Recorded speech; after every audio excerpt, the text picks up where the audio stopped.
Hello, my dear viewers. This amazing story will be very instructive for you. It is very interesting and beautiful. I wish you enjoy watching it. Lily sat at the table with her friend. May was spreading out the tarot cards, looking intently, as if she understood what they were telling her. Lily didn't believe it all, but at least it was better than another discussion about May having the wealthy lover. Lily was very jealous of her friend, and very often their relationship ended indefinitely because Lily could not stand the heat of passion. She really wanted the kind of life that May had. Affluent men, gifts, trips, vacations in exotic countries. Lily would give a lot to return to such a life, not to care about anything and just enjoy every day.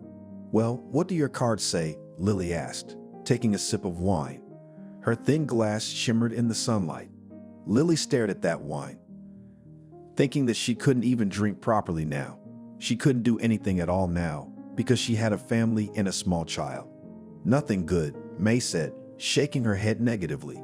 She took her glass too, leaned back in her chair, and looked at her friend. "How do you think my life will turn out?" May asked, turning to Lily. "If you never marry, your life will turn out just fine," Lily said grudgingly. "Why aren't you happy?" May asked. "And where is their happiness from childhood? I was told that there is happiness to be a wife, the happiness of motherhood. And what I get in the end is just an endless pile of problems that no one solves but me. I am very tired. I do not want anything else, but I can only hope for myself. I have a perpetually sick child. I have a lazy husband who is not included in family life at all. I have a mother who can't stand me, and I have endless debts that I have to go into just to survive, while my hubby pretends to be a strong shoulder," Lily said. May looked at her in surprise, but then just shrugged. Lily realized that she didn't believe it, or maybe, like everyone else around her, just blamed her for it. That was the way it was in our society. It was always the woman's fault, always the mother's fault. Lily was tired of explaining. She didn't want to prove anything more. Let things be the way they were. She would manage on her own somehow. She was very tired. Her head was buzzing. A couple of sips of wine did nothing to improve the situation.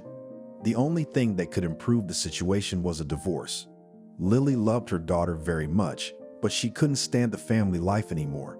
She wanted to divorce her husband, but she was afraid she wouldn't be able to get out of this situation alone. She was on maternity leave, and at work she wasn't really welcome back. "But so, what did the cards say?" Lily asked, taking another sip. "They say you're in for trouble, long loneliness, pain, tears. And I also see that you're trying to change your life, but you'll regret it later," May said. "Throw them away or burn them," Lily said calmly. "It's all kindergarten. So tired, so tired." Lily looked out the window, where moms were sitting, looking at their children, and apparently they were filled with happiness. It was the happiness of motherhood in those smiling faces. Lily herself realized that apparently she was not adapted to children and motherhood in general. She wanted to return to her old life, where she was left to herself. Who would have thought that the most ordinary, simple, mundane things would be her reward? She wanted to lie around again when she felt like watching movies, TV shows, going to work, dressing up, visiting beauty salons. But instead, she turned into a tool, a robot who has to do laundry, cook, take care of the child, listen to her husband's discontent. "Is it really that bad?" May asked, shuffling the deck. "Yesterday he came home and said that he wanted me to look the way I used to. Can you imagine? He wants a pre-pregnant figure. And he also wants me who had the time and money for beauty salons, fitness, proper nutrition. Now the only thing I can do is eat some sandwich I saw on the table and grab before my baby woke up," she said. "It's strange, when we get together as a group, he looks like a normal father," May said. "Yes, he tries to be a normal father, but only if someone is looking at him. If he has to show some behavior, he's easy to adjust. But at home he lies on the couch all day long, reproaching me that other moms have time and look good, and I do not have time for anything. Except that other moms at least someone helps or they have a calmer child. These if there can be just a million." Lily was indignant. May put her hand on her shoulder. May felt she sympathized with her, but not too much. Lily was annoyed when she talked about her family, about her husband, and that irritability was contagious. Lily had just gotten a job at her husband's insistence.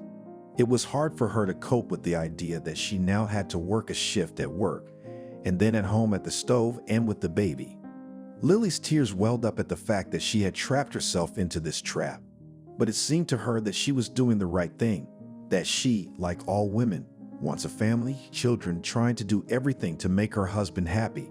But the more often Lily stopped and thought about her own life, the more she realized that she herself in her life is simply not. Never get married, never, Lily repeated. They all pretend to be good, kind, and then it's midnight and the husband is an asshole. That's it. That's the whole beautiful Cinderella story. You know, if I could have a time machine, I'd go back and never get involved with him. I'd live for myself, work, travel, and never get involved in this whole nightmare we're served under the sauce that we should and must conform to this standard of living. May didn't answer her, and Lily realized that she had probably said too much, though she didn't regret it. She realized that at least she should open her friend's eyes, because everyone around her would be singing how wonderful and wonderful it was. Well, Lily didn't see it as wonderful except for a disfigured life. Oh, it's all useless. You won't listen to me anyway.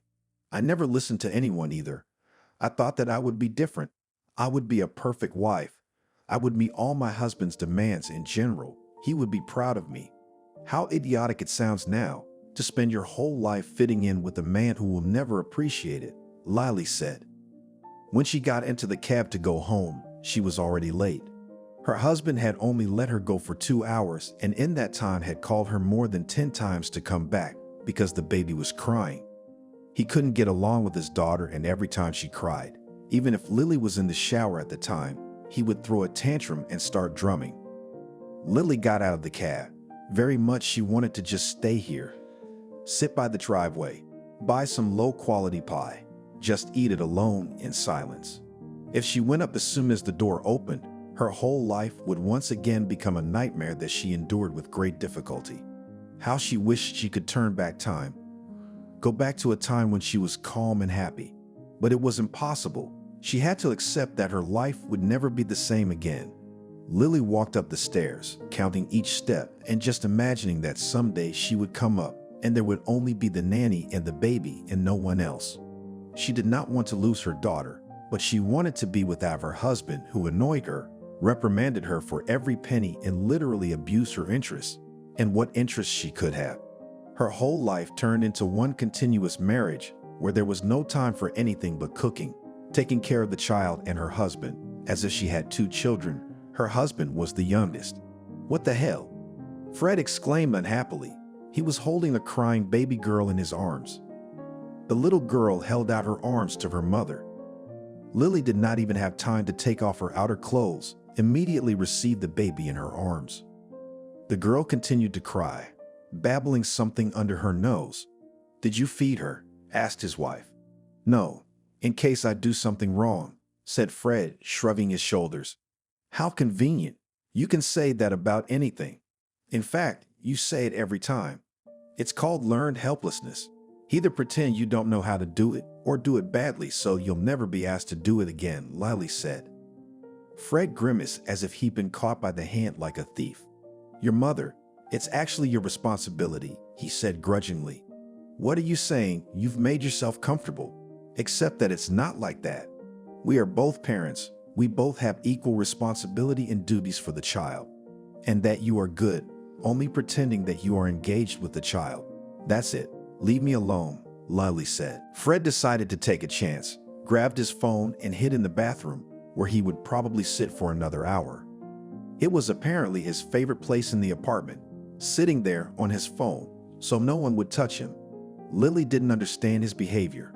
Why even start a family if you weren't willing to work at it? Why would you beg on your knees to have a baby if you have no interest in it? There were no answers to these questions. She realized that demanding responsibility from him was simply futile. She needed to muster up the courage, build up a safety cushion, and just leave him out of it. Lily fed her daughter, who immediately calmed down. She put the little girl to bed.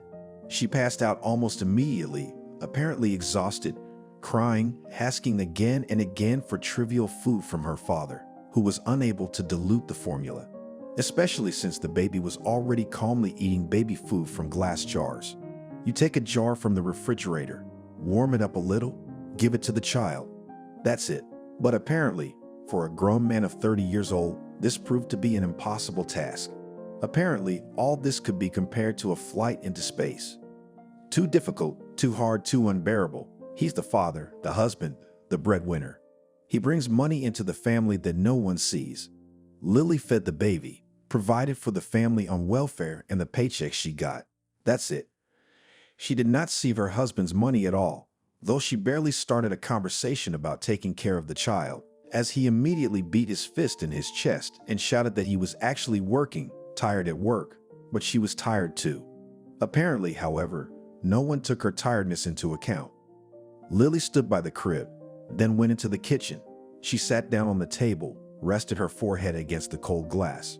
She didn't want anything at all anymore. Her entire mood had been destroyed. "You're sitting. You'd better do some cleaning," said the man, unhappily approaching the refrigerator. He took out a bottle of beer, opened it, took a few sips, and then, leaning back in his chair, stared at his wife. "You sit there with your girlfriend and that's it. Look at her. Right away, you start shaking your rights. I'm tired of talking to you. Leave me alone," Lily said calmly, realizing she couldn't say anything else. She was tired of explaining to him that she needed help, tired of explaining to this man that she was not ironclad, that she needed support and help. It was useless for him to speak. It was as if he was pretending not to hear or understand her. "Everyone is coping, and you're the poor thing. You see, she has a child, a job, household chores. That's the hard part." "It's hard. I can't stand it," Fred mocked her. "Well, if it's not hard at all, then after work you do the baby in the house, 1 day a week, just one, and see how you sing," she said. "I'm not doing woman stuff," Fred said grudgingly. "Then do some manly things," she said. "Drive the nail I've been asking you to drive for 2 months. Fix the washing machine. Fix the faucet. Get a handyman to do it all," she said grudgingly. "Yes, of course. And then you have to pay for the handyman. You can do it by hand," Fred said firmly. He waved goodbye to his wife, got up and went into the living room. The TV was on so loud that the baby woke up and screamed. At times like this, Lily just hated her husband, wanted to tear him apart. She didn't understand how he could be so cold, insensitive to this child. Lily was just ready to make him feel on his own skin that he was wrong. But apparently this man couldn't be made to do anything. He lived only in his own little world, listened only to himself, and did not want to worry about anything. He threw all his responsibility on his wife, insisted that it was her womanly duties, and Lily herself was tired of proving something to him. It was impossible to prove anything to a man who was so sure of his beliefs that he was ready to bump his horns to prove his position. "The family suffers, I don't care." What mattered was that he could prove his truth. A few days later, Lily was on her way to work. She had already called the babysitter, who was a few minutes late. Lily didn't worry much. She knew how important it was for this woman to show up to get some money. This was another mom on maternity leave who was coming to watch her baby girl along with her child. It was a perfect match.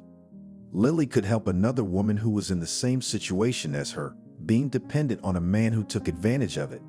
Oh, and she herself could finally go to work where she earned money to feed her family and give away her many debts. "Go home and get some groceries," Fred said as he left the apartment. Lily did not answer him anything after all. He still would not understand. For him, apparently, it was too much. Now all the responsibilities were on Lily's shoulders: financial, physical, housework, taking care of the child, providing for the family. And the husband's life didn't change at all after the baby came. He just enjoyed life. Even now he could enjoy bullying his unhappy spouse. Lily went outside, got into her car and drove to work. She once again warmly remembered her father, who had given her a car, albeit a very inexpensive one, but a good and reliable one. When she entered the office, it was already full of people. Apparently there were some inspections again, because otherwise no one usually bothers so much. And no wonder everyone was running around like a stunned person. When Lily had found out that the main report was due today, she was now running around like crazy too. It wasn't until lunchtime, when all the major work was done, that there was silence. Lily sat at her desk, watching the people around her already calm down, just enjoying their lunch break. Goldman to the supervisor's office, the receptionist said as she walked out into the common room. Everyone looked at Lily awkwardly, then glanced at her. There were two choices. Either she was going to be promoted, knowing her efficiency, or she was going to be fired, implying that she could go on sick leave with the baby at any moment. But since Lily had come to work, she had never taken a sick day. She left the baby with the nanny and was on call anyway, but she never left work. Right now, it was very important to maintain financial independence, provide for her family, get out of debt. Yes, she was missing out on the most important moments in her young daughter's life right now, but she simply had no choice. Lily stood up and walked towards the supervisor's office. When she knocked, peeked inside, Andrew Freeman was flipping through some papers. He looked up, smiled with his hand, invited her in. "Sit down, we need to talk. I see you're doing very well. To be honest, I was very apprehensive when you decided to leave the maternity leave early. And here it turns out that you have retained all your working qualities and even went to further study. I'm glad, really, but I have a proposition for you," he said. Lily almost immediately realized that now would be some obscene proposal. But she did not even know whether to refuse now, because it was a very different money and she had to provide for her family. There was no hope for her husband. "I want to take you out on a date. We'll go to a restaurant, then maybe we'll stop by my place. Besides, if all goes well, I can guarantee you a quick promotion." "Good job. I'm sure you'll do a great job with all this. You've got a great track record." "Yes, and I'd be happy to have you in the position," said the boss. "If I fit all the parameters, if you like me so much, then why can't you just promote me? You're sure I can do it, but you want to test my other skills that have nothing to do with the job," she asked. Andrew Freeman shook his head uncertainly. Apparently, he expected that she would join the game, quickly agree, and he would get what he wanted. But she wasn't too enthusiastic, which hurt him quite noticeably. "I think we all know exactly what's going on. We're adults and life is complicated, so I hope you can understand. I just want to have a chance at a future. If I just ask you out, you'll say no. You'll say you're married, you have a kid. That way I won't get a date, and that way I'll have a chance to prove myself outside of work," he said with a smile. She remained silent. Lily realized he was right. Under other circumstances, she would have turned him down right away. Andrew Freeman was a good-looking man, interesting, well-read, but she was really married and didn't want to cross herself, because she realized that later she would never forgive herself for such behavior. "Do not answer now. Think for a day or two. Then come back and say whether you want to go on a date or not. In any case, if you change your mind during the date, you can just leave. Nothing will happen," he said. Lily walked out of his office, completely immersed in her own thoughts. It was hard to imagine that she had driven herself into this situation. She'd been studying, hoping to get a promotion, and now she was going to have to do something else for the promotion. At first, the idea had seemed awful, but now, as she sat at her desk in front of her computer, she seemed to want more. Maybe she should just be patient for one night, just make herself sit it out, go, do whatever he said, and then give her child a decent future. There was no hope for us anymore, and the longer she sat there, pondering, the more she thought about the fact that she wanted to go along with it after all. She put those thoughts off until tomorrow, or at least tonight, because it was hard to work and think about it at the same time. It was time to pack up. Everyone around her already wanted to go home. She wanted to be home herself, but only on one condition, that her husband wasn't there. She got into the car and drove home. Lily was still pondering whether she should have agreed to what her boss was offering her. On the one hand, there were moral principles. On the other hand, there was the desire to give her child the best future she could provide for him at all. But what if she couldn't get over herself? Would she regret later that she could provide her daughter with any kind of university? Would she regret that by the time her daughter came of age, she would have already bought her an apartment? No, of course, she would not regret it. But now she had to find the strength to transcend these many principles that made her feel absolutely broken. "Why are you so busy again?" Fred asked. He had just come from his own place, reeking of alcohol. Apparently, he decided to stop by his friend's house after work. They were all sitting there, complaining about their wives, drinking. None of them even thought about how hard it was for women. They didn't care. They had to sit and whine, pretend to be unhappy, weak, offended by life. It was their way, their own kind of happiness, to sit around and complain. There are a lot of problems at work. I don't know if I'll ever get through it, she said. Naturally, she wouldn't tell him all the details, and he probably wouldn't be interested at all. He was only interested in his friends, in the constant problems of his friends that he was solving. Something had happened at David's. Fred had gotten out of bed in the middle of the night, rushing to his friend's house to help him. Brad's car broke down. At all hours of the day and night, Fred flew to his friend's house to help. His own daughter has a high fever and needs an ambulance or a ride to the hospital. No way, let the mother handle that. He doesn't have to get involved. It's all woman's business. And so it was with just about everything. At first, Lily hated his friends, getting angry every time they came into their lives, and then she just took it all on herself because she was tired of asking. Right now, she didn't care at all if he was at his friend's house or not.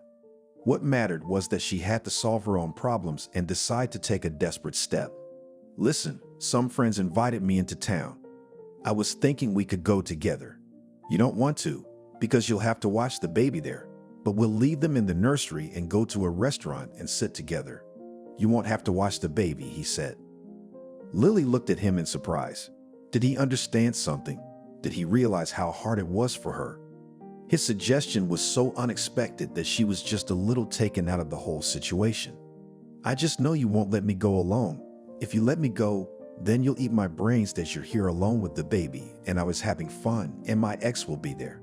I don't want you to get all worked up about me being there with someone else. So let's just take it easy for a while and it'll be good for me and you'll get some rest, Fred said. Now she understood why he had suddenly decided to offer her this vacation, and it at least felt more like the truth. She nodded, agreed to this trip, and he immediately started calling someone, telling them they were coming. If only Lily had known how this trip would end. There was no way she would have agreed to go there. No way she would have gotten in the car with the baby. For now, she just thought that she would spend time with adults, talk, feel needed and important, and come home rested. Then she would think about what to do with the boss. In the meantime, she had to start packing. Listen, don't get too fancy. My friends will be there, and I don't want to show them that you pay for everything here like Mother Teresa. You better wire me some money to pay for you, or I'll be ashamed in front of my friends, said Fred.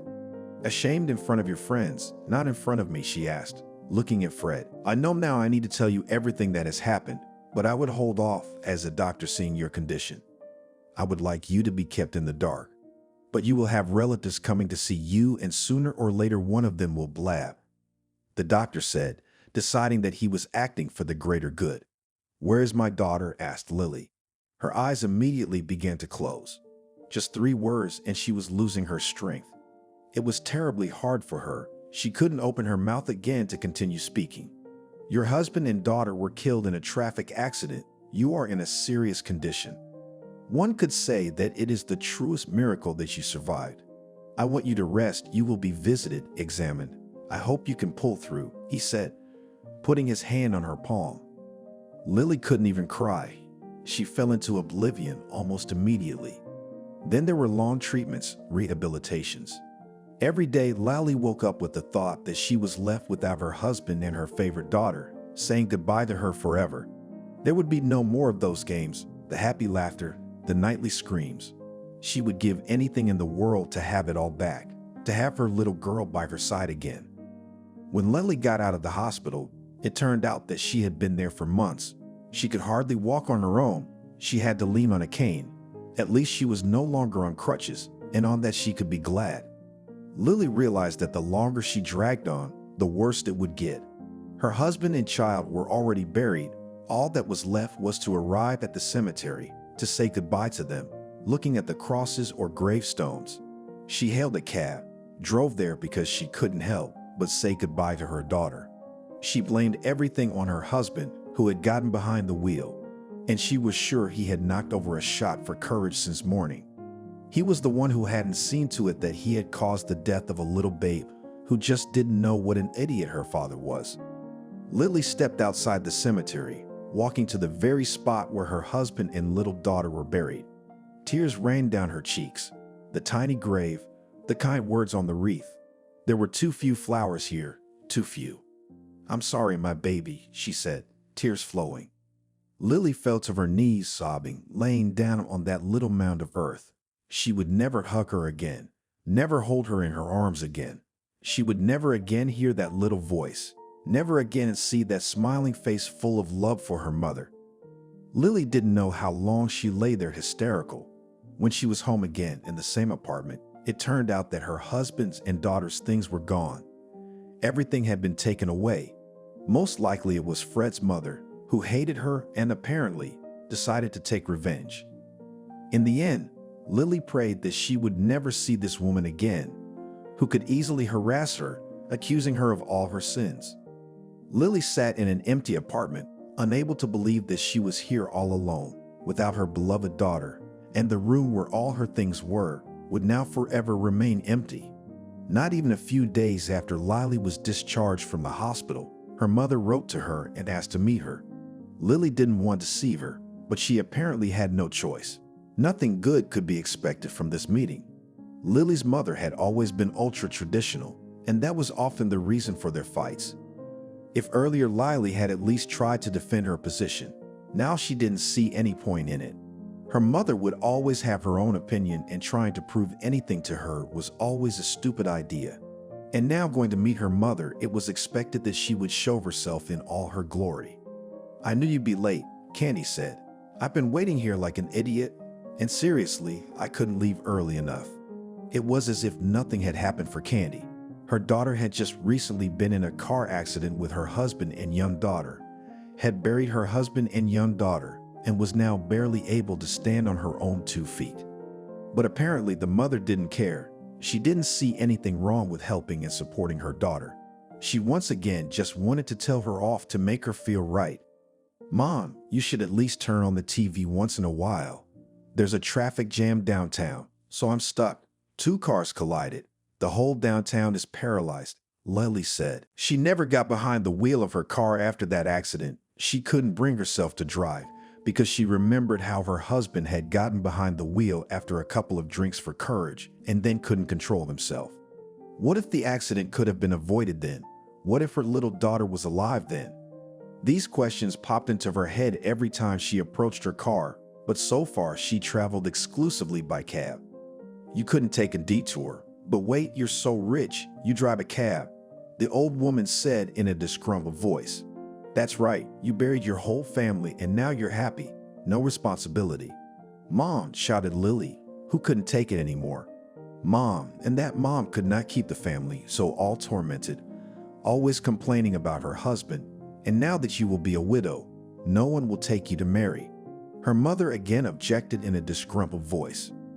2 months ago, Lily became a widow, and her mother was still talking to her. Lily was tired of explaining things to her. This woman had only 2 kinds of opinions, her own and what she considered wrong, unnatural. Her mother was always on her own side and listened only to herself. "Who'll want you now as a widow? What a fool would marry the one who buried her husband? So you will be alone, you will look at your girlfriends, bite your elbows, that without a man left. You probably ate his brains out while you were driving, so he crashed just to shut you up. And God took your daughter from you. You didn't deserve it," the woman said sharply. Lily went out into the hallway. She began to pack and regretted 100 times that she had decided to go to her mother. She shouldn't have trusted this woman, shouldn't have believed her words that she threw around so easily. "Look at her, she took offense." "There's no offense to the truth," Candy shouted, her chin high and proud. "It's your own fault. Bad things don't happen to good people." Lily left her mother's apartment, walked quickly down the steps, away from the apartment building that had brought her so much pain and grief. She walked, feeling tears streaming down her cheeks, leaving stains on her light-colored scarf. She couldn't calm down even a little bit. Lily felt as if she couldn't make out the road because of the tears. She sat down on the bench, flooding with tears, unable to see or notice anything around her. The only thing she felt was a soul-tearing pain inside that made it hard to think. Lily looked up, a treacherously blue sky that looked cheerful, open. In weather like this, one should be happy for good news, sitting at home with her family. And she went to her mother's house hoping that because of such grief, her mother would take pity on her and not bully her, which she liked to do usually. Lily felt that this situation would teach her mother nothing. Still, the woman will continue to press her that the most important thing is to get married. Otherwise, you become a disgrace to the family. And even now, when Lily had just buried her husband and young daughter, her mother didn't care at all about her daughter's feelings. Candy was ashamed to admit in front of her friends and neighbors that, you see, her daughter was unmarried and she was ready to push her endlessly. Lily pulled out her cell phone, immediately sending her mother's number to a blacklist so she would never reach her again. The young woman slowly got up, wandered home on cotton legs. She didn't remember how she got there, entered the apartment, fell forward, and just stayed lying on the sofa. She still couldn't even sleep in her bedroom at night. Every corner of her apartment was a reminder of what had happened and the fact that there was nothing she could have prevented. Over and over again, she went back mentally to that time, that if she could have fixed anything, that if she could have stopped this disaster. But no, she did nothing, suspected nothing, just thought it would all go away. And then the impact, the headlights, the hospital, and the 2 graves. It was indifferent to her husband's death after all he'd said and done, but she couldn't forgive herself for being in a coma while her daughter was buried. The tears came up again like a lump in her throat, and she couldn't bring herself to calm down. But time passed. Time doesn't heal, but the feeling dulled, and gradually remembering the bitter past became easier. Lily was learning to move on with her life. She had gotten together with a man, but she couldn't even think about having other children. She already had a daughter. She didn't need another child. Good thing the man she had chosen to live with, more out of desperation, didn't want any children either and had no plans for her herself. When Lily came home, she felt that something was going on since the day she had been in the accident. She had a premonition of all the trouble that would happen in her life. And now when she went home, all her thoughts were filled with the fact that another trouble was about to happen, which would easily knock her out of her usual rhythm of life. "Why are you late?" asked Andrew. The same Andrew Freeman who had once been her boss was now living with her. She had been living in his apartment for 4 months now. After months of dating, she was just tired of being alone. And when he offered her to live together, she had only agreed to at least temporarily move out of the apartment to start making repairs there. There were too many heavy memories she couldn't cope with. But gradually the wallpaper, the furniture, the purpose of the rooms changed. Now instead of a bedroom was her full-fledged office, where she planned to move when she finished her studies and worked from home. The living room she had completely remodeled, and the nursery was now an empty room. She had planned to make a walk-in closet in there, but she couldn't bring herself to start renovations there. It was too hard to realize that she would just wipe the last memory of her daughter out of her head with this renovation. When Andrew spoke again, she almost didn't hear him, turned her head in his direction, staring dumbly, as if trying to remember what he said just a few seconds ago. "Anyway, I don't want to drag this conversation out too long. I think it's time you and I split up, especially since I've been thinking about it for days. I'm not rushing you. You can pack your things in a few days, but I don't want you here by Monday," Andrew said. "Why?" she asked.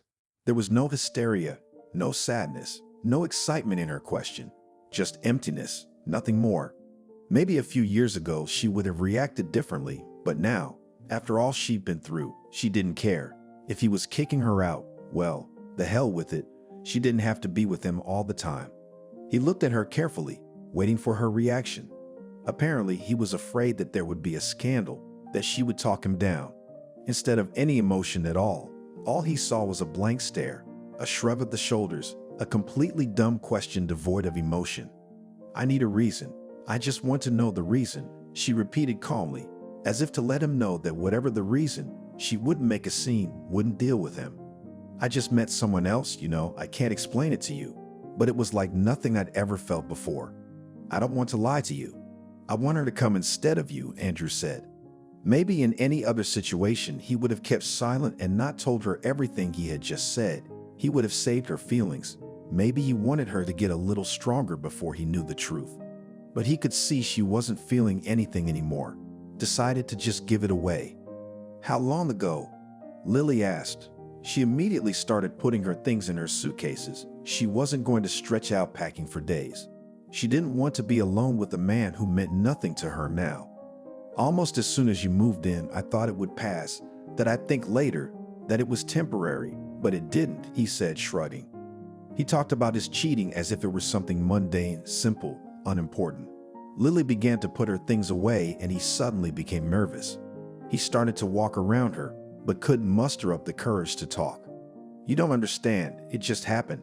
It's just that I thought I could fix things, but it didn't work out. So I decided to come clean.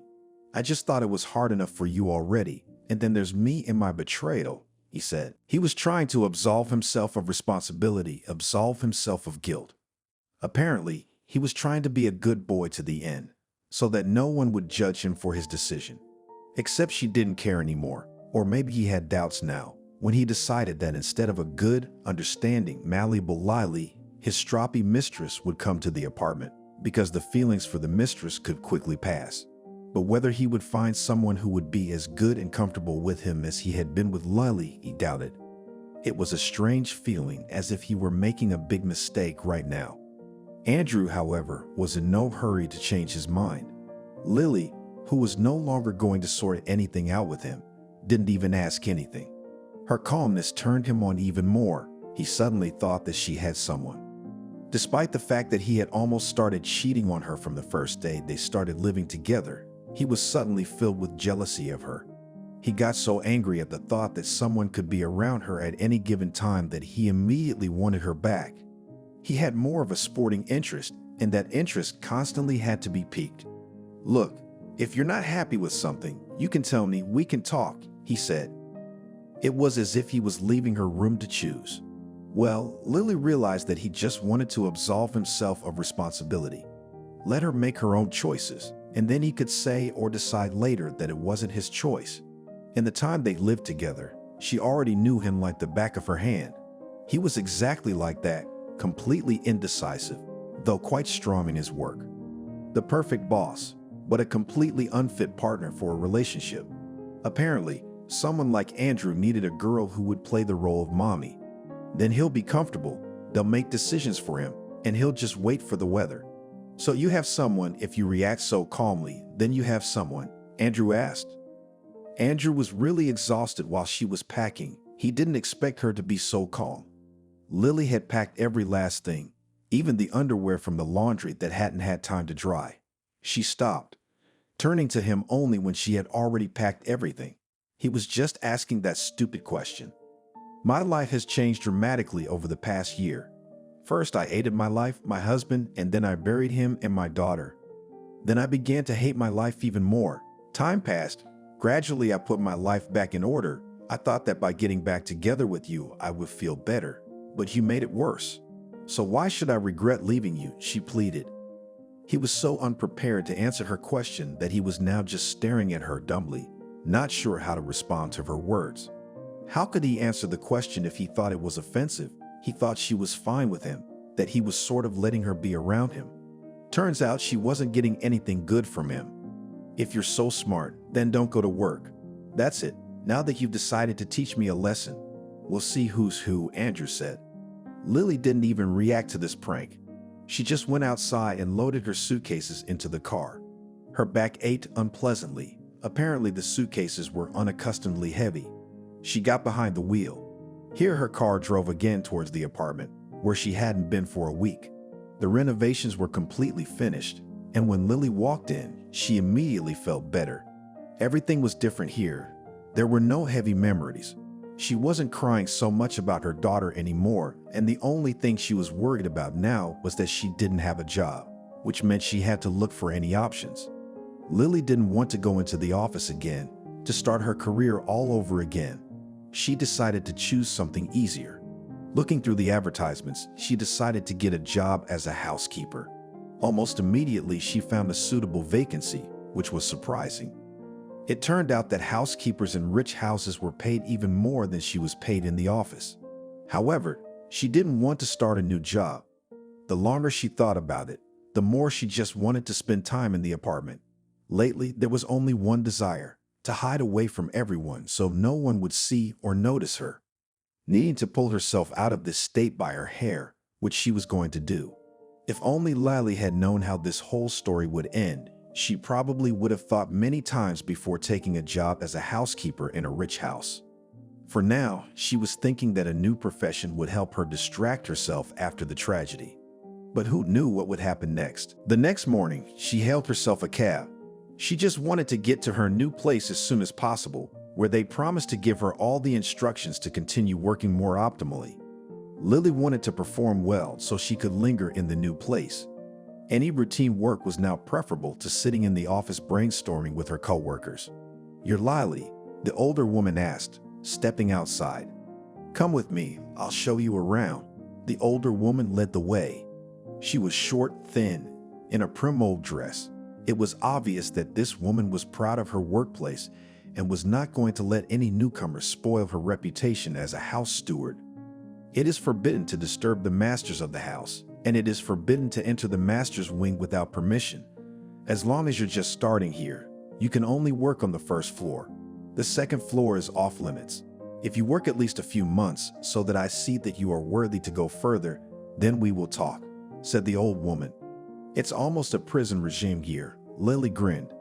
"Jokes are not appropriate here, young lady," said the old woman. She went to the first floor and beckoned Lily's hand. The house was very richly decorated. It was immediately obvious that this rich decoration had been here 10 years ago. Apparently, whoever had purchased the mansion had decided to preserve the previous decorations. Lily looked around. "You can't touch the artwork. For the first time, you'll only do dishes in the kitchen and go into the dining room. I'll also give you tasks to dust, mop the floors. Everything on the first floor only. Gossiping is forbidden. Loud talking and laughing is forbidden. You must be practically invisible to the owners of the house if you want to stay here for a long time," said the old woman. "And who is it that sets such puritanical rules here?" asked Lily, who still did not understand why all this precaution was necessary. "I do," said the old woman sternly. "I was in this house long before the new owners came here. I will not allow loose morals to damage the reputation of this house. I don't know where they got the money to buy this mansion. I made it clear right away what the rules of the house were, and they fully agreed with them. The one little girl decided that she would have her own rules here." Lily flinched. She hadn't expected to hear about a small child. She felt uneasy. If she saw a little girl here, suddenly her heart wouldn't be able to take it. Suddenly she would be upset again. Somehow it made her sad that she was getting into a bad situation again, that she might lose her job again. "All right, I'm giving you all the instructions now. Change your clothes. Go straight to work. After that you can start. Go to the main hall. I'll be right with you," said the old woman. But suddenly someone began to descend the stairs, and seeing her little daughter in the arms of her husband, Lily was speechless. Before she could think, her eyes immediately went black. She slumped backward, hitting her head painfully, but she didn't feel anything a second later because she had fallen into oblivion. When she next opened her eyes, there were white walls in front of her. A hospital. She immediately recognized that foul smell, that heavy aftertaste of medication she remembered from the day before. "How long have I been lying here?" Lethargic, barely opening her mouth, Lily asked. "A few hours, 6 hours to be exact. Apparently you've overworked yourself, overloaded your nervous system. After the stress you've been through, all you needed was rest. It's worth saving yourself some time. I recommend that you take a course," the woman started to say, but Lily interrupted her. "I'm not going through anything. Please leave me alone," Lily said. In front of her eyes was that very picture of her young daughter, all grown up but still recognizable. Who would have thought, after a terrible traffic accident, after burying her husband and daughter, came to get a job as a housekeeper in a rich house? She just fainted when she saw her husband alive, and most importantly, when she saw her little daughter there. Everything trembled inside from these memories. She did not believe herself. It was scary to believe what she had seen. Her voice shook as soon as she tried to say something. The only thing Lily was capable of was tears. They flowed in a river, forcing her to turn on her side. She cried, and the woman in the white coat sitting next to her, who actually turned out to be a doctor, patted her on the back. "I'll prescribe you a course of sedatives, but I recommend you see a therapist," the woman said and left the room. Lily was still sobbing. She couldn't believe how all this could have happened, how she could see her husband alive, although, on the other hand, she hadn't seen the funeral. No wonder she saw him alive, though she was at the grave. But now there was a hope in her soul that she was just afraid to believe. Lily stayed in the hospital for a few days. There was no way she could recover from what she had seen. She felt as if she had stepped into a swamp and could not get out of it. Thoughts of her daughter sucked her in more and more, and when suddenly a familiar head appeared in the room, peering out the door, Lily realized that it wasn't that simple. It was Audrey, Fred's sister. Could she have just come here after seeing Fred alive and well? Could she have come here just to sympathize with the unfortunate young woman? It wasn't like that at all. Lily knew that Audrey's heartfelt concern was to tell the truth. They wouldn't let me in. They said I'd only make things worse, Audrey said, shrugging her shoulders. But I think unless you know the truth, you're going to lose your mind sooner or later.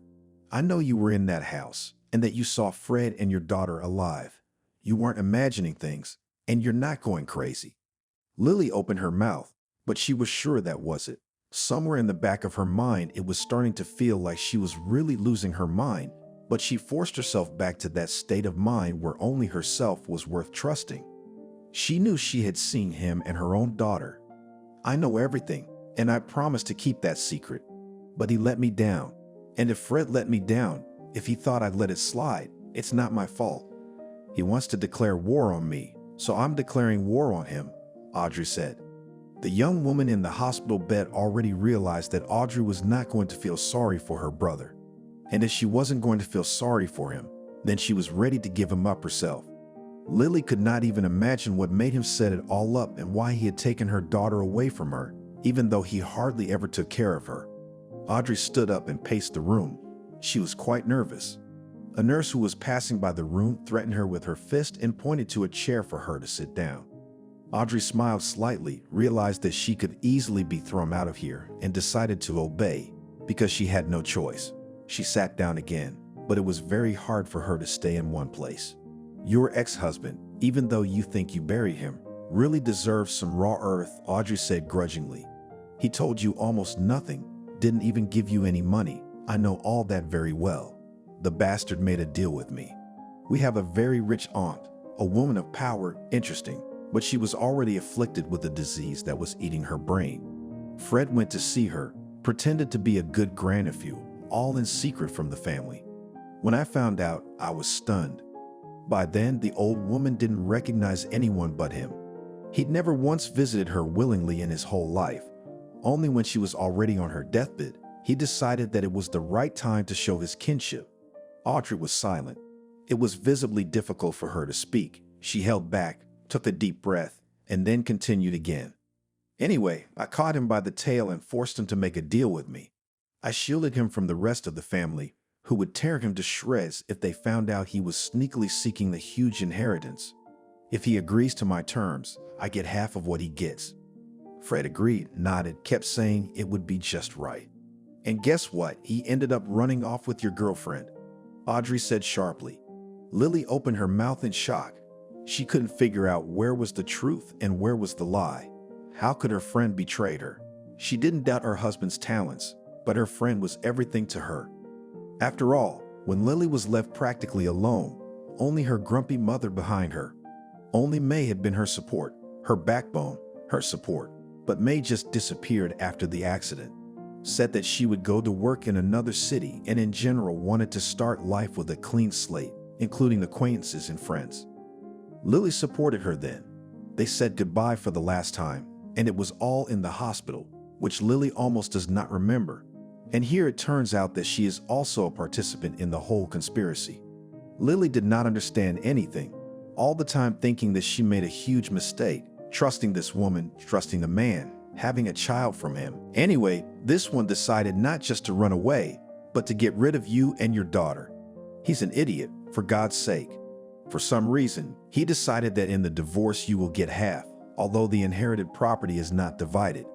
He decided to fake the accident at his own risk because he wanted to turn the car around so that you would be completely hit, just like the daughter on the other side. God, I'm saying this and I'm getting chills inside. He almost buried his wife and daughter alive so he wouldn't have to pay child support. That's a real man, Audrey said. Lily was even more shocked now. It took her quite some time before she was finally able to realize what had happened. Who was responsible for what had happened? She couldn't understand where she had missed the most important thing, because in fact she had noticed her husband's strange behavior for a long time. Maybe she could understand all this and prevent the disaster. The most important thing is that her daughter was alive, and she will definitely try to get her back. But his plan failed. I don't know how miraculously you survived. Don't get me wrong. I'm glad it didn't work out and that you and your daughter are okay. But that was his plan. I'm glad he screwed up. You were traumatized, but you survived. And after months in the hospital, when he decided to have a funeral, bribed the doctors, you came out and saw the gravestones. In the meantime, he bought himself a car, new papers, moved into his grandmother's house. I take it by some idiotic coincidence you got a job there, Audrey asked. Yes, but how do you know all that? Lily asked. A pig will find dirt everywhere. I always get the information I need. I don't know how this information will help you, but I want you to be aware of it. If that idiot decides to declare war on me, then let him wallow in his own filth, Audrey said. If you think he's all good and inherited and won't be punished for what he did to you, you're wrong. I'll strip him of everything, and you'll see. Why did he take his daughter? Lily asked. He never took care of her, never got up at night, never changed her diaper. Why would he? I don't know. Maybe he was just afraid that she was living proof of his plan that didn't happen. I don't know. He just took her and left. You can say hello to your girlfriend. Idiots move in so close. If he'd sold the house, gone to the edge of the country, I'd never have found him there, and neither would you, Audrey said in a disgruntled voice. Well, what's done is done. I've got my own things to do. If I need your help, I'll call you. And take care of yourself. That idiot isn't worth a single drop of your nerve. It's a shame we share the same blood. Audrey stood up, adjusted the flowers in the vase she'd brought, pulled a few bars of the white chocolate Lily adored out of her bag. She said goodbye to her, apologizing once again for confessing everything to her, and that she would have to live with it all now. Lily lay on the bed for a long time, unable to put two and two together in her head. Nothing was adding up. It was hard to believe that the man she loved had just set her up to be hit by a speeding car. As soon as Lily left the hospital, she immediately got ready to drive to that very house. She knew that the old woman would obviously not be happy to see her. The sacred silence of that house would be broken. Lily wasn't going to find out quietly. She would make him confess everything. But to go at once, Lily could not. She had been at home in bed for over a week, trying to recover. Money was running out. There was no one to help her, so she had to borrow. However, every time she borrowed money, she felt humiliated. But there came a day when Lily had finally come to her senses. She went downstairs, walked to her car. She was going to drive. It would be a fresh start for her. She was shaking. She realized that her daughter had survived, but she still remembered how hurt and scared she had been. With a titanic effort, Lily forced herself behind the wheel, overcoming the terrible fear that was bubbling up somewhere inside, forcing her to push herself over the edge. When she got behind the wheel, she wrapped both hands around it. She felt as if she had climbed Mount Everest. The sensation was unrepeatable. She had conquered her own fear. It was still raging inside, but it was much less intense. Lily adjusted the navigator and drove in the direction where the mansion was now. She drove out of town, past a few villages, and entered this large village. It must have once been the estate of this very rich lady who had been accosted by her now ex-husband, who she thought was dead. But now she saw a great many signs in all this. Why hadn't she noticed that her husband was acting suspiciously? Why hadn't she noticed that everything was falling out of her hands that day? Where were her eyes and sixth sense when she twisted her foot on the stairs as she walked down to the car? Fate was literally telling her not to drive anywhere, but she ignored all those warnings. When Lily pulled up outside the house, the first thing she saw was that very old woman. Her dark green dress looked well maintained, but rather old.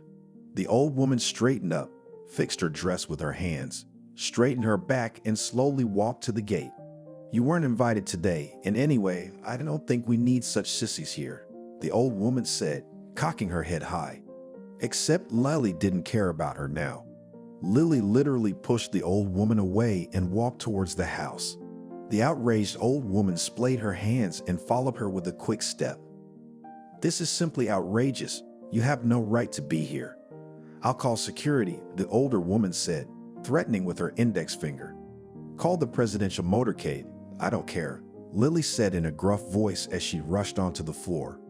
Apparently frightened by the scandal, employees began to come downstairs. But among all those faces, Lily saw May. Her friend was standing at the top of the stairs, holding her daughter in her arms. Little Chloe looked at her mother with round brown eyes, and she did not see her as her own person. She had been torn from her mother too soon. How old Chloe was then, not even a year old yet, and now she accepted as a mother a completely different woman. "May, how could you?" Lily asked in surprise, not understanding how her friend could take such a desperate step. "We've been friends hand in hand for so many years. You seriously think you're going to be happy with him? You only got involved with him for money. Why couldn't you just leave me alone with my daughter and just walk away? What the hell?" May was silent. It must have been hard for her to give an explanation, because even from the outside it looked terrible. It felt as if the whole thing had been set up to hurt Lily. May, on the other hand, saw it all as an attempt to keep herself, Fred, and the baby safe. Except that May thought caring for a baby was much easier, and being alone with a small child made her wish they had left the baby with her mother. "You were always complaining about him, and I could see he was a different person, saying he didn't need you. So I decided to take the opportunity, especially there is so much money here, that it will not seem little, and you will bite your elbows that you are left without money," said May. The girl started to get cranky. May immediately handed her to the nanny and started to walk slowly down the stairs. She looked too proud to walk otherwise. She tucked her chin in, slowly kicking her feet out, stepping onto the ancient staircase. "It's your own fault, you ruined a man. And now you suddenly think you can take it all back so easily, only it's not like that. I told him we shouldn't have gotten so close, that sooner or later everything would come out. He wasn't going to listen to me, but now we're all gonna have to deal with it. No one will believe you. We have other documents. No one will know you're right," May said. She was sure that no one would catch them by the hand. Lily couldn't believe that her friend, her closest friend, could turn out to be such a dangerous person for her, who decided to settle the matter in her own way. "I still don't understand what I did to hurt you," Lily asked. "How I deserved to be treated like this by you. You just didn't appreciate what you had. I dreamed of a husband, a child, good money. You got it all, and you didn't think you had enough. No, thanks. I didn't want to just watch it happen. I figured if you couldn't control yourself, I would. I just seduced your husband and led him to think that the matter could be handled very differently with you," May said. The fact that it was also her best friend's idea almost drove Lily crazy. She glared at her, yet May looked confident and composed and stubborn. She looked like someone who was ready to attack.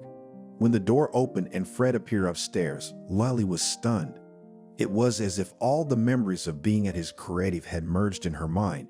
She suddenly remembered in part that accident, how he had swerved the steering wheel, putting her in front of the car. It made her so angry, but she didn't have the strength to pounce on him.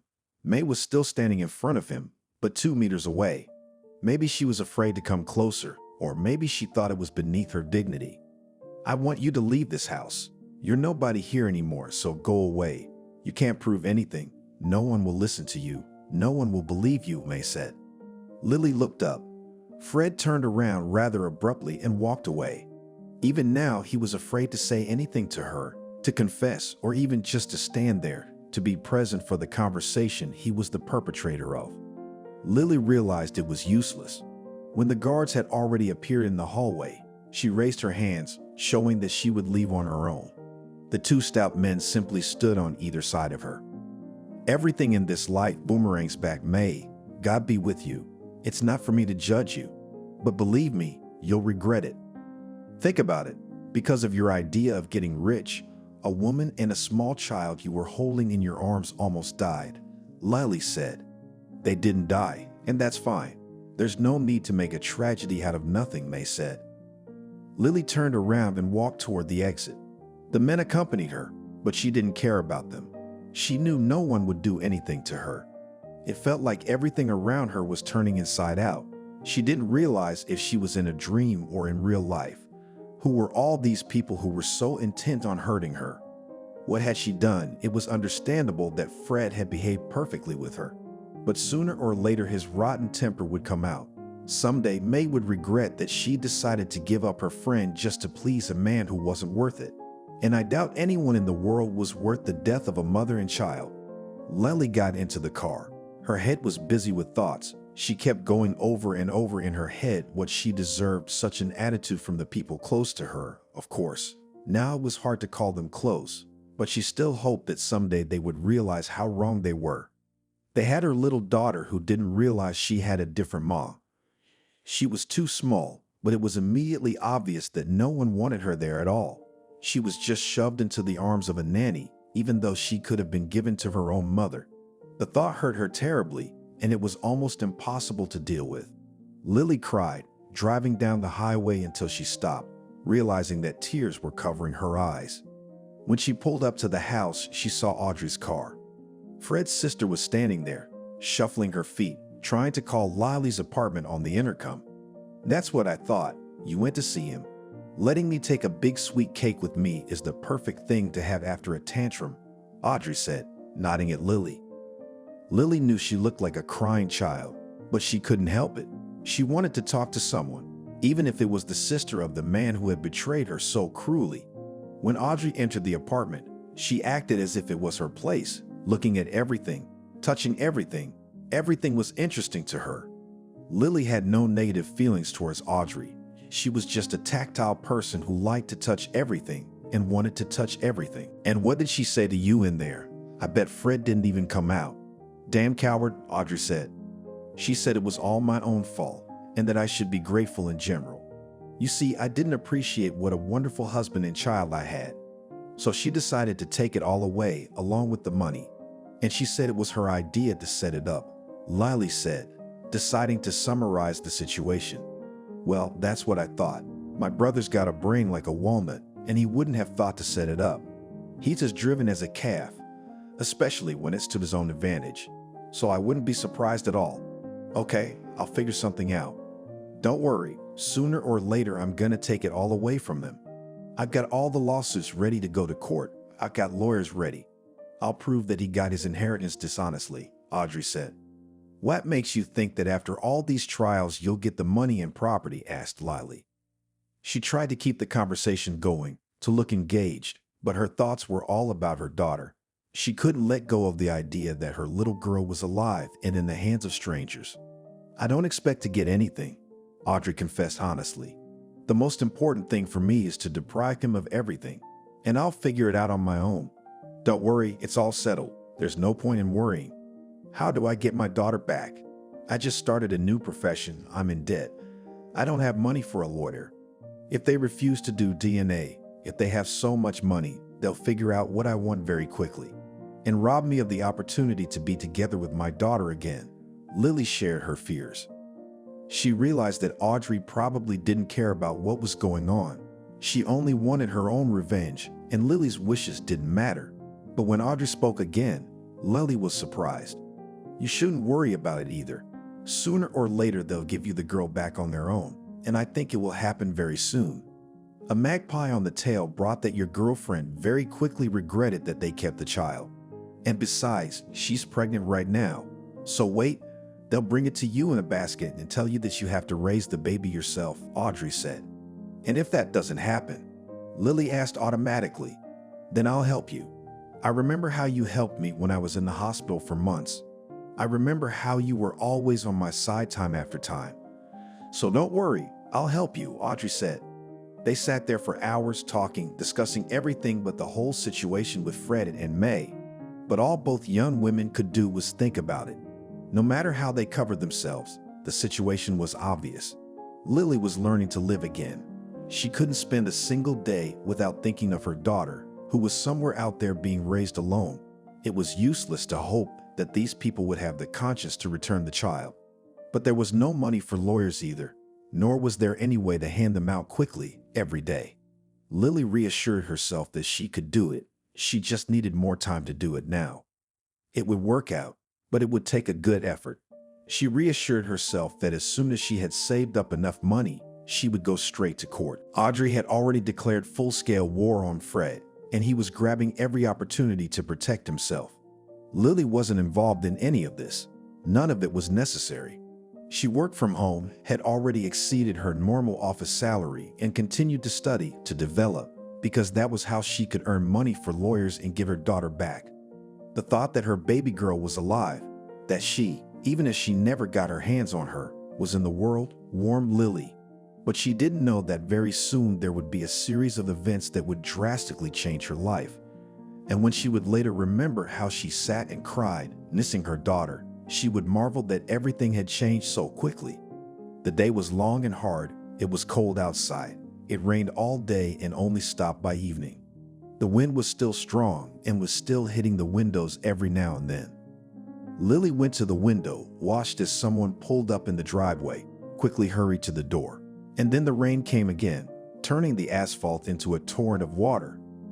The storm drains had either already filled up or no one had bothered to clean them out. Either way, tomorrow when she went to the store, she would have to hop between the puddles in the hope that her feet would stay dry. Lily stepped out onto the balcony, breathing in that cold, fresh air that made her feel like she was living. Needed to get on with her life, clinging to every opportunity to feel like she belonged. The fear that she would fly off the handle with grief was more compelling. When there was a knock on the door, Lily flinched. At first, she thought it was a branch tapping on the glass. She stuck her head into the kitchen, listening, and the knocking on the door repeated. She decided it was probably a neighbor coming in, probably needed help with something again. When Lily went to the door and looked through the peephole, she was nearly speechless. Fred was standing there, looking around fearfully, obviously afraid that he wouldn't be welcome here. When she opened the door, the first thing she saw on his face was surprise. The apartment looked different even at the entrance, and he was quite surprised by that. "I came to talk," Fred said, lowering his eyes. "Will you let me in?" "No, I won't," Lily said. "If you have something to say it that way or go away, where my beautiful best friend is waiting for you. There's no place for a traitor in this apartment, so you're not welcome here." He was silent. Apparently, Fred was trying to find the right words. There was that unpleasant, hunted look again. It was hard for him to accept that he was no longer welcome in this apartment. "I have my daughter in the car, and I only need to talk to you about my daughter," Fred said. "You left her alone in the car. Go get her. We'll talk later," Lily replied, shocked. She couldn't believe that her little baby girl was left in the car and alone. Someone could have scared her through the window, stolen her. Anything could have happened. She shook with fear for her daughter. Fred went downstairs. He opened the front door when her daughter's cries were heard, and Lily felt her insides tighten with pain. Her little girl must have been crying in the car until her father had the sense to take her away to keep her safe. "I didn't think she'd wake up," Fred said, literally handing his daughter from hand to his ex-wife. "Come in," Lily said, rocking her daughter. The girl, as if realizing that her mother was in front of her, nuzzled into Lily's chest and fell silent. The young woman felt her tears starting to flow.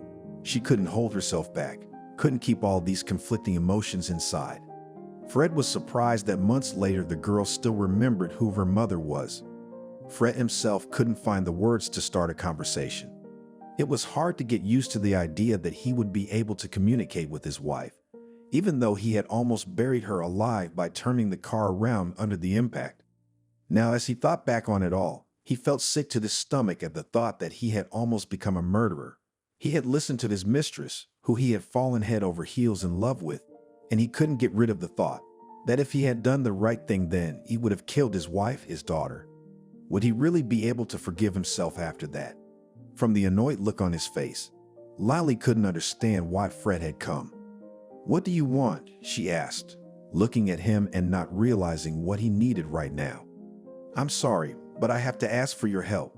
Fred was silent, and it was obvious how hard this conversation was for him. "May's pregnant, so I've decided we don't need 2 children.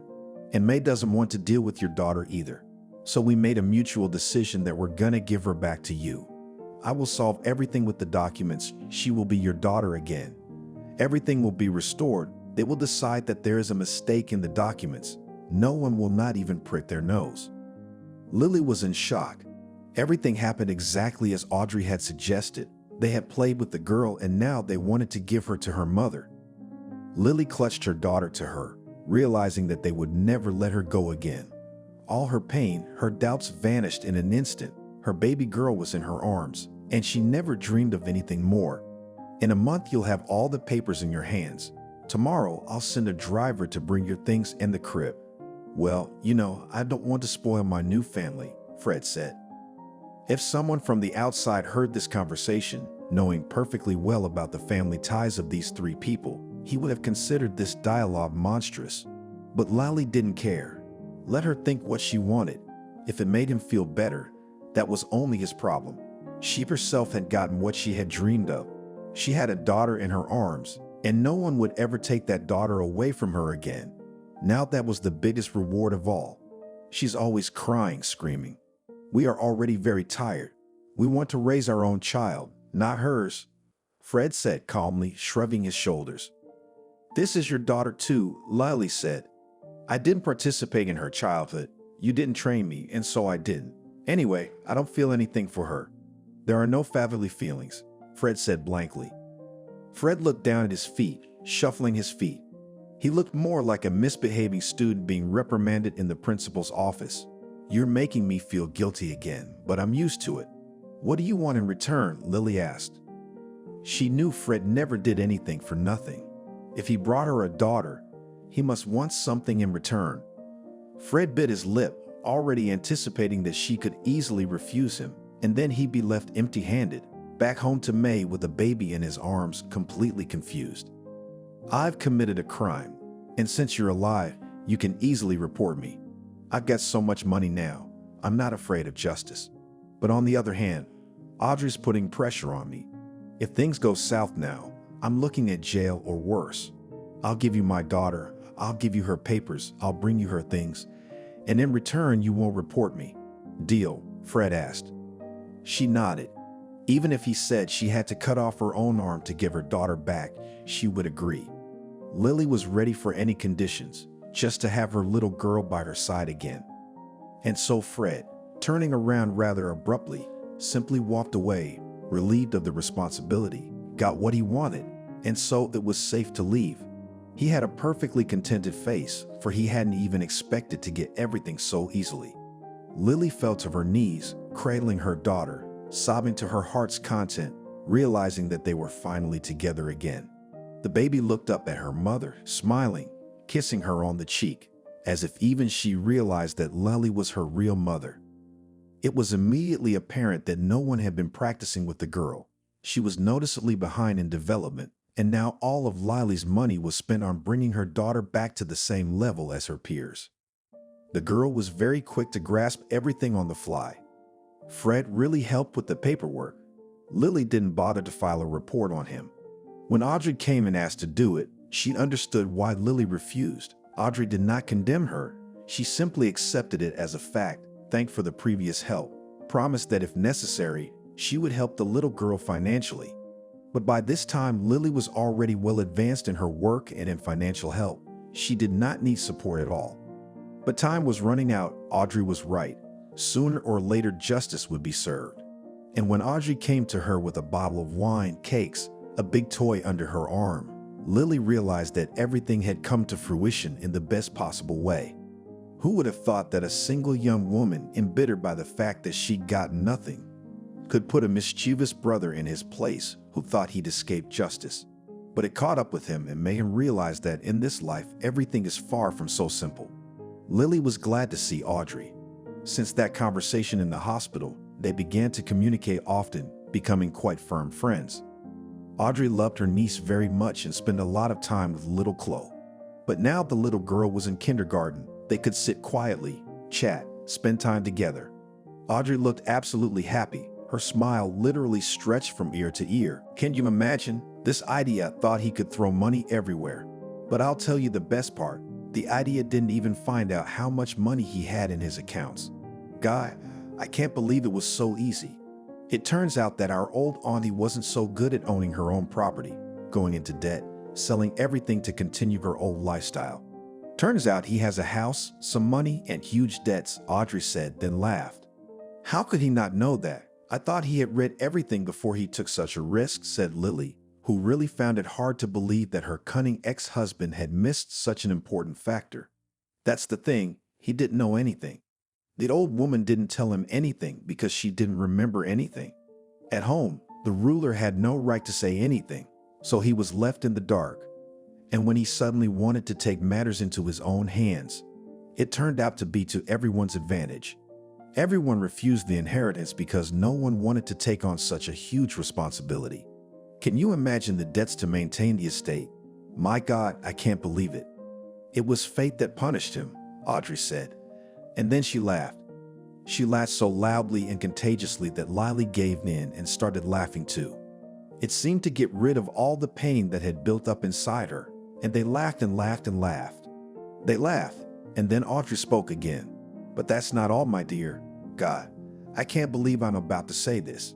Your crazy girlfriend who decided to sit on his neck, who came up with this whole idiotic plan in the first place, is now in the same kind of bondage. And even if she divorces him, which she was going to do, it turns out that half of the debts will go to her.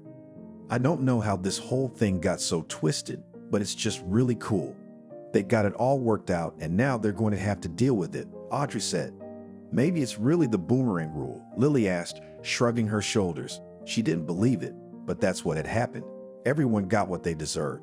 Fred wanted to get a lot of money to get rid of his wife and child and ended up in debt, along with his girlfriend, who was also counting on a big profit, but was left with empty pockets. Audrey and Lily sat for a long time, laughing, discussing how the whole story ended. Audrey talked about herself, about plans for the future, and in general was now happy. She had finally gotten justice. Fred would finally realize that not everything in this life happens at his whim. And May, who was willing to put up with the death of her best friend and her child, just to get as much money as possible, would finally realize that everything was not just about them. A few days passed after that conversation. Lily was walking with her daughter from kindergarten. The little girl was laughing, trying to tell something emotionally. She was not able to pronounce all the words, but she tried hard. The classes were helping. She was already at a normal level, and it was only going to get better from here. She called Lily Mommy as she was supposed to, though Lily herself was worried that her daughter wouldn't be able to switch. But it turned out that Lily had too good an opinion of her daughter. After a while, little Chloe will not even remember that she was in an accident, that they tried to accustom her to another mother. It would all be forever in the past and wouldn't even be a part of her memories. Lily saw a familiar car. The girl, who also looked at the car, looked then immediately at her mother. She reacted to her mother's emotions, but had absolutely no reaction to the car. She did not recognize her father. To her, it was just some strange uncle. "Why did you come here?" Lily asked. "I need to talk just the two of us," said Fred. "Turn to the mirror and talk to the two of you. If you don't like it, wait. I'll take my daughter to gymnastics. I'll have a few minutes to spare," said Lily, who was sure he couldn't do anything to her now. Fred looked exhausted, gaunt, miserable. He clearly looked like a man who had lost everything. His eyes were filled with pain and disappointment. As Lily dropped off her daughter, she saw him following her. Fred, apparently, was not going to waste time, or maybe he was just afraid that she would not come back and he would just stand there again, waiting for her in the driveway. "Come on, talk, but make it quick. I've got enough to do without you," Lily said. "Lily, you and I, my daughter, we have a common past. Maybe we can get everything back.